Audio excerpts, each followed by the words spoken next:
श्री गुरुदेव भगवान की जय। श्रीमद् भगवद गीता के 10वें अध्याय में श्री भगवान अपनी विभूतियों का सूक्ष्म रूप से वर्णन करते हुए बताते हैं। 22वें श्लोक में 4 प्रकार की विभूतियों का वर्णन बताया। अब 23वें श्लोक में कहते हैं कि रुद्राणाम शंकरश्चास्मि वित्तेषु यक्ष रक्षसाम वसूनाम पावकश्चास्मि मेरुः शिखरिणामहम्।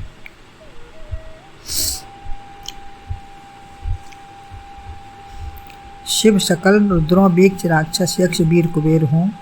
मैं अग्नि वसुओं में पहाड़ों में पहाड़ सुमेर हूँ। इसका अन्वय है रुद्राणाम शंकरः अस्मि च यक्ष रक्षसाम वित्तेषु अहम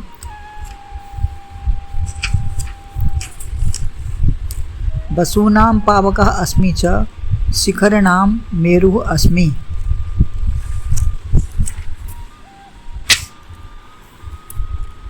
अर्थात मैं रुद्रों में शंकर हूँ, यक्ष और राक्षसों में धन का स्वामी वसु और वसु में अग्नि पावक हूँ।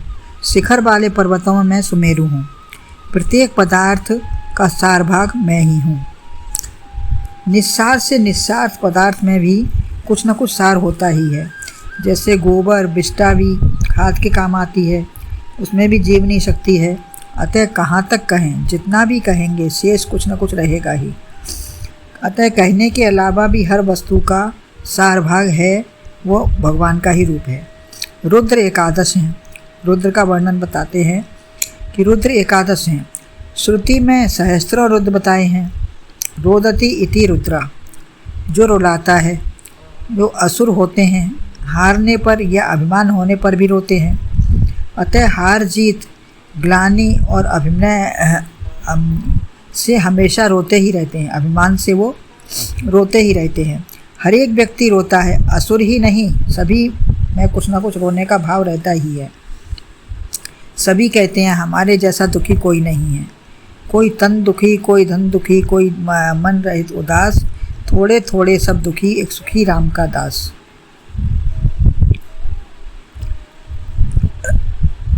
शरीर व्याधि का मंदिर है, लेकिन इसी व्याधि के मंदिर में राम का भी निवास है। मंदिर में अनेक वस्तुएं हैं, परंतु दृष्टि भगवान पर हो। अतः दृष्टि भगवान पर होगी तो संसार रूपी वस्तुएं रुलाने वाली हैं। जब दृष्टि संसार पर होगी तो इस संसार की वस्तुएं हमें रुलाने वाली ना होंगी। रुलाने के कारण ही असंख्य, ये संसार की जितनी वस्तुएं असंख्य हैं, अनगिनत हैं, असीमित हैं और ये रुलाने वाली हैं। जितना भी मिलेगा सब हमें रुलाने के ही कारण है। अपमान, कटु शब्द या बात ना मानने से भी कोई आवारा निकल गया या संत बन गया तब भी लोग रोते हैं। कोई घर में ही कोई संत निकल गया या कोई आवारा निकल गया या किसी कारण से कुछ ना कुछ रोना लगा ही रहता है सबका। स्वामी ब्रह्मानंद जी की पत्नी पहले उनके दुराचारी होने के कारण दुखी थी और फिर वो एकदम से पलटकर सन्यासी बन गए तो भी रोती थी कि इधर भी कष्ट, मतलब इधर भी परेशान थी और जब वो सन्यासी हो गए तब भी परेशान थी, क्योंकि गृहस्थी का सुख उनको नहीं मिल पाया था। इसीलिए इस प्रकार कोई पुत्रहीन है तो भी दुखी है, कोई बात नहीं मानता, सेवा नहीं करने से या अपने पास पैसा ना होने से रोते ही रहते हैं लोग। धन है तो भी रोते हैं, चोर सरकार से रक्षा करने से घर के बाहर के सभी लूट लेते हैं, और धन नहीं है तो भी मुसीबत है। हृष्ट पुष्ट हैं तो मोटापे का दुख है, कमज़ोर हैं तब भी दुख है। अतः असंख्य कारण हैं रोने के, लेकिन मुख्य 11 कारण हैं। भगवान कहते हैं शंकर संस्करोति इति। शंकर भगवान ने शांति अपने हाथ में रखी है कि जब भी कोई रोएगा तो यह चट से मधुरता या रूपी शांति आती है। जैसे कान छिदाने में गुड़ का ढेला चट से माँ दे देती है। बच्चे के जब कान छिदाए जाते हैं तो माँ कुछ मीठा मुंह में रख देती है। माँ दुखों से अगर दे देती है, माँ दुखों से अगर चोट खाई ना होती प्रभु तुम्हारी याद आई ना होती। तो ये दुखों की चोट खाने से ही प्रभु की याद आती है। संसार में दुख के बाद सुख भी कुछ अवश्य मिलता है। मनुष्य हर अच्छाई को अपना पुरुषार्थ समझता है। जब अच्छाई होती है तो मनुष्य समझता है कि मैंने किया, मुझे ही, इसलिए मुझे फल मिला है। लेकिन कभी चोट लगती है तभी भगवान को याद करके मुसीबत से अपनी रक्षा मांगता है। जब चोट लगती है तब फिर भगवान को याद करता है और अपने को मुसीबत से बचाना चाहता है, भगवान से प्रार्थना करता है। अपने पापों का फल मानता है, जैसे खिलाते खिलाते बच्चे को चपत लगाते हैं कि मेरी ओर तो देखो। ऐसे ही भगवान भी की चपत है, जो कष्ट आते हैं भगवान की चपत है। तब भी वो रोता है, उधर नहीं देखता। अगर भगवान की चपत लगती है तो रोता ही है, लेकिन उधर देखने की कोशिश नहीं करता कि भगवान हमसे क्या कहना चाहते हैं। मानो किसी ने घर से निकाल दिया तो रोना आया, लेकिन उसमें कोई न कोई लाभ छिपा है जो पता नहीं है। परिवार की तमाम कठिनाइयों से मुक्त कर दिया है आपको। हो सकता है आप यशस्वी, विद्वान या विश्वविख्यात हो सकते हैं, और क्या क्या उन्नति हो सकती है आपकी। घर से निकलने के बाद भी बहुत कुछ आप कर सकते हैं। यशस्वी हो सकते हैं, विद्वान हो सकते हैं, विश्वविख्यात हो सकते हैं, और भी पता नहीं किस तरीके की कोई उन्नति बन जाए, साधन बन जाए कुछ। किसी के यहाँ आश्रयदाता नहीं रहा तो रोना आया, लेकिन उठने को बल मिला अकेले। लेकिन उससे ये भी तो सोचना चाहिए कि हमको अब अकेले अपने पुरुषार्थ पर खड़े होने का मौका मिला है, तो हमें अब अपना पुरुषार्थ दिखाना है, करना है। ऐश आराम में इतनी उन्नति नहीं है जितना कष्टों में जीवन बिताने से चमक आती है। वह पथ क्या पथिक कुशलता क्या, जिस पथ में बिखरे शूल न हो, नाविक की धैर्य परीक्षा क्या, धाराएं प्रतिकूल न हो। और कहा है, वियोगी होगा पहला कभी, आह से उपजा होगा गान, निकल कर नैनों से चुपचाप बही होगी करता अनजान। अति सीमा में रोना ही आता है। जब किसी सीमा की अति हो जाती है तब रोना ही आता है। फिर थककर सहनशील होता है, शक्ति मिलती है सहने की, विश्राम भी मिलता है, भगवत भजन होता है। शिवोहम शिवोहम शिवह के बलोहम। संसार तो तपता तवा है, न पाया जल तो जलता चला है। संसार जो है तपता तवा है, इसमें न हमको जल मिलने पर भी, न मिलने पर भी हमको आदमी इंसान जलता ही रहता है। रोने वाला नहीं, रुलाने वाला महान है। अब इसमें यह भी हम देख सकते हैं कि रोने वाला महान नहीं होता, बल्कि रुलाने वाला उसने किस कारण से रुलाया, क्या हमारी उसमें उन्नति का कारण छिपा है, वो देखना है। वही उठने और उठाने का कारण होता है। जीव रोता है तो भगवान उठा लेते हैं। एवं मुक्ता ऋषिकेशा। अर्जुन शोक मोह से अति दुखी है तो विषाद में प्रसाद छिपा है। दोना एक दुनिया है, इसे खोलकर देखो, इसके अंदर प्रसाद रूपी कृपा को देखो तो हर पतन में एक उन्नति है। दुनिया एक दोना की तरह है, उसको खोल के देखेंगे तो उसमें कृपा रूपी प्रसाद छिपा हुआ है और हर पतन में एक उन्नति छिपी हुई है। अर्जुन जितना प्रसाद में था, भगवान ने उसमें भी उसकी उन्नति दिखाई। जो अति आतप व्याकुल होई, तर छाया सुख जाने सोई। कष्ट पाकर ही सुख का आवास होता है। मैं सदरूप में बैठा हूँ, मैं रुद्र रूप में बैठा हूँ, मुझे देखो। अतः दुख में जो सुख का प्रसंग दिया है वह मेरा ही स्वरूप है। भगवान कहते हैं जो रुद्र रूप में, दुख रूप में, जिस रूप में भी देखो तो वह मेरा ही स्वरूप है, लेकिन उसमें भी कुछ प्रसाद छिपा हुआ है, उसको देखने की, मिलने की कोशिश करो। मेरी गर्जना को सुनो। विपत्ति या कष्ट आवे तो शंकर को रुद्र रूप से, जो प्रलयंकारी रुद्र हैं, उसका ध्यान करो। दुख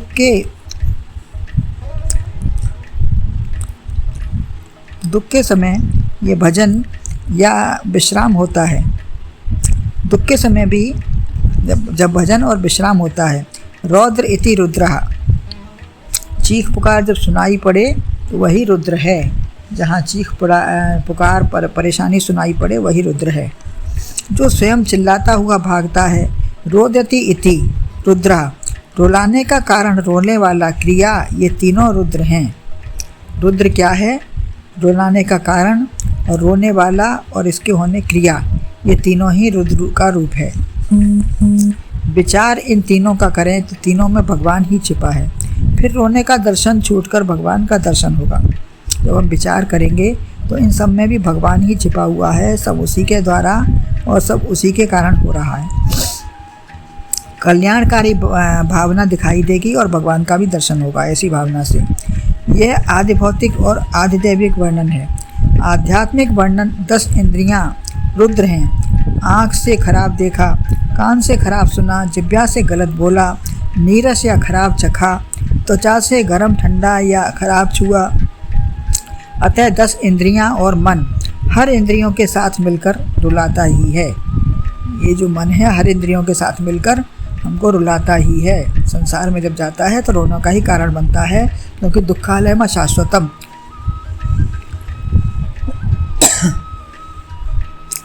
जैसे गमी होने पर सबको रुलाते हैं, संसार में भी सब रुलाने वाले ही हैं। 11 के पीछे जो शंकर रूप से बैठा है वह हंसाता है। जैसे सोकर जागे तो नित्य प्रलय के दुख को भूल जाते हैं। सोकर उठे तो हमारी नित्य प्रलय, एक बार प्रलय हो गई रात भर में, लेकिन जब उठे तो उस दुख को भूल जाते हैं कि प्रलय का दुख है। लेकिन अधिक सुख से नहीं भूले तो महाप्रलय करता है भगवान। जब अधिक सुख में फंस जाते हैं तो भगवान फिर हमको महाप्रलय का दृश्य दिखाता है। जब इन सबके पीछे शंकर को देख लेते हैं तभी हम हंसते हैं। विषय सब रुलाते ही हैं। शरीर के साथ मिला हुआ क्षेत्रज्ञ और जीवात्मा आत्मा एकादश विषयों के साथ बैठा है, उसे देखो। पंच प्राण बुद्धि इंद्रियां सब रुलाती हैं। शरीर में बैठे शिव सत्व को देखोगे तो इंद्रियां विषय प्राण कोई भी प्राणी व्यक्ति वस्तु हमें रुला नहीं सकता। जब शिव तत्व को पहचानेंगे, देखेंगे, उसमें छुपे हुए प्रसाद को पाएंगे तो फिर हमें कोई वस्तु व्यक्ति रुला नहीं सकती। तुम हंसते रहो तो कोई रुलाएगा नहीं। रुलाने वाले के पीछे हंसाने वाला भी तो है जो सदा है, हमारे साथ है। अतः रोने वालों को नहीं देखोगे तो रोना नहीं आएगा। कन्या या पुत्र पर कष्ट आया तो वहाँ भी उस पर अच्छाई को देखो, वहाँ भी कुछ अच्छाई होगी जरूर। मीरा को कभी रोना नहीं आया, उसने हमेशा मेरे तो गिरधर गोपाल दूसरा न कोई, उसने भगवान को ही सब जगह दर्शन किया। प्रहलाद ने भी भगवान को ही देखा, रोने को नहीं देखा। ध्रुव भी भक्त बनकर उन्नति की ओर गया और हंसता रहा। अश्रु यदि निकलें तो भगवान के निमित्त ही निकलें। संसार का सब कुछ नश्वर है, वियोग तो होना ही था।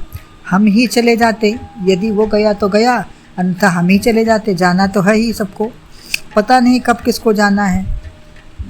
बीज धूल में मिलकर ही, मिट्टी में मिलकर ही वृक्ष बनता है। आपा मिटाओ, देहाभिमान मिटाओ, तभी फलो फूलोगे। अर्थ धर्म काम मोक्ष के फल और फूल भक्ति के फूल, तभी भक्ति के फूल निकलेंगे। अर्थ धर्म और काम मोक्ष के फल और भक्ति के फूल तभी निकलेंगे। जो फरा सो झरा, जो जरा सो बुता नहीं। अतः संसार का नियम यथावत चलता है, चलता रहेगा और चलता रहा है। तो इस नियम को हम ना भूलें। संसार का नियम है, अपना अपना कर्तव्य निभा के, अपना अपना कर्म करके सब जाते हैं और जाना भी ज़रूर है, जाना पड़ेगा एक दिन ज़रूर। दीवाने मन जाना है ज़रूर। तो इस बात को भगवान का नाम भूल के और हर जगह भगवान का दर्शन करते हुए, भगवान का प्रसाद हर चीज़ में छिपा हुआ है, विषाद में भी प्रसाद छिपा हुआ है। और बाकी संसार को अगर देखेंगे तो वहाँ दुख के सिवा तुम्हें हमें कुछ नहीं मिलेगा। गुरुदेव भगवान की जय।